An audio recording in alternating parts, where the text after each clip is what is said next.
Bonjour, je suis Fanny de Thérapie Sauvage, j'espère que vous allez bien. Je suis thérapeute en psychologie humaniste et en psychospiritualité. Dans ce podcast, j'aimerais vous donner des points pour reconnaître un pervers narcissique. Donc c'est un thème en fait qui revient souvent dans mes accompagnements. Il y a pas mal de pervers narcissiques dans notre société malheureusement et on vit dans un système qui a tendance à beaucoup les favoriser. Donc il n'est vraiment pas rare d'être en relation, quelle qu'elle soit, avec un pervers narcissique, que ce soit au travail, dans une relation amoureuse ou dans la famille. Donc il est très important d'apprendre à les reconnaître car ça permet justement de sortir de leur emprise et de ne plus souffrir en fait du mal qu'ils peuvent nous faire. Donc il faut savoir déjà avant toute chose que les pervers narcissiques sont la plupart du temps complètement inconscients en fait du fait d'être pervers narcissiques et sont inconscients aussi du mal qu'ils font à travers leur comportement. Eux ont l'impression d'avoir un comportement tout à fait normal. Donc j'ai détaillé donc 10 points qui permettent de les reconnaître assez facilement et qui vous permettront, une fois que vous y verrez clair déjà, de pouvoir vous protéger et éviter de continuer à souffrir. Alors, premier point, le charme initial intense. Au début, le pervers narcissique peut être extrêmement charmant, attentionné et flatteur. Il semble parfait et va vous accorder beaucoup d'attention et peut même sembler être l'ami ou le partenaire idéal. Deuxième point, le besoin constant d'admiration. Le pervers narcissique cherche constamment à être valorisé et admiré. Il a besoin de compliments et d'éloges pour se sentir exister et se montrer supérieur aux autres.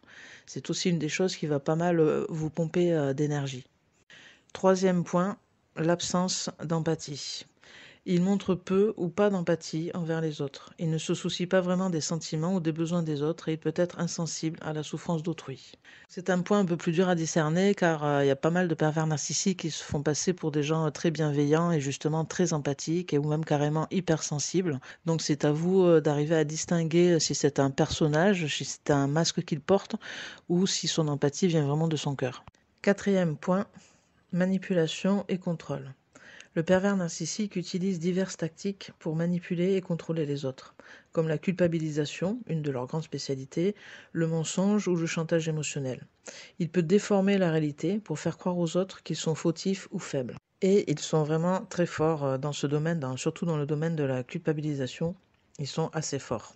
Cinquième point, dénigrement et critique destructrice. Après la phase initiale de la séduction, il commence souvent à dénigrer et à critiquer de manière subtile ou brutale.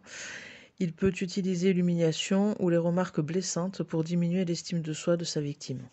Donc là, il faut bien connaître la différence entre une critique constructive, c'est-à-dire une critique qui va vous faire avancer, évoluer, une critique où vous pouvez justement changer les choses et construire justement avec, et une critique destructrice qui ne fait que vous faire du mal. Et souvent, ça va être sur votre personne, justement, sur votre aide, sur des choses que vous ne pouvez pas forcément changer comme ça, quoi.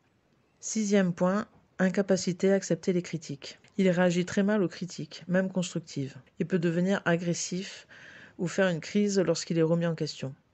Il projette souvent la faute sur les autres pour éviter de se sentir diminué. Encore un point vraiment typique des pervers narcissiques.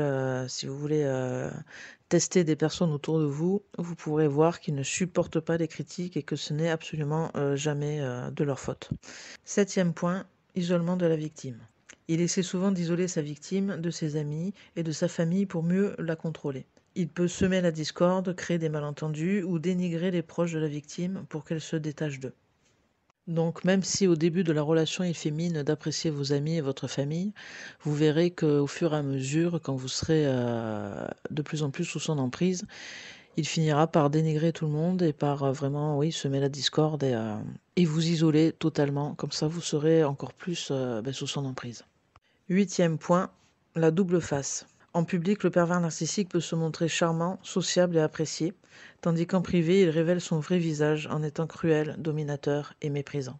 Donc c'est quelque chose qui est extrêmement perturbant justement parce qu'on a tendance à penser que les deux faces sont vraies et pour se raccrocher aussi, parce que souvent on peut tomber amoureux de ce genre de personnes, hein, assez souvent même et ça fait des gros ravages et dans un premier temps, on a tendance à penser que la face, gentille justement est la vraie face et que la face méchante, est une face de protection. Donc faites attention à ça et généralement, les faces que l'on met en public ont plus de chances d'être un personnage et un faux self que les faces que l'on a dans son privé, où on relâche justement un petit peu tout et où là, la vérité ressort. 9e point, gaslighting, qui est une manipulation mentale.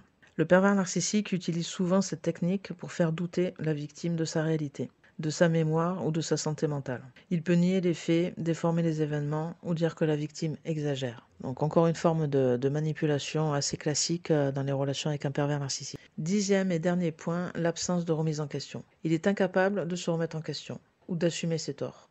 Pour lui, les autres sont toujours responsables de ce qui ne va pas.